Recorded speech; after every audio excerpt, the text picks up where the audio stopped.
The top bar displays which version of the transfer RIP you have installed. For first-time users, the registration window will appear automatically. You can find the registration window by clicking on the Register button in the top menu. If you have installed the demo version of the transfer RIP software, you will see a GMID number. Users who have purchased the transfer RIP will see a UN number instead of a GMID number. The UN number comes from the connected dongle USB, which is only available with the full version of the transfer RIP.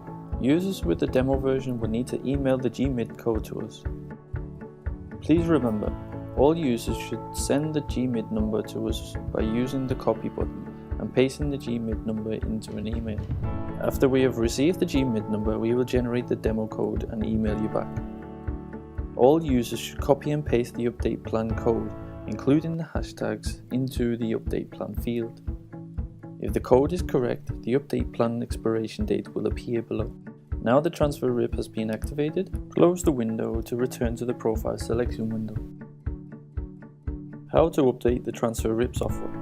The transfer RIP software does not notify you when new updates are available.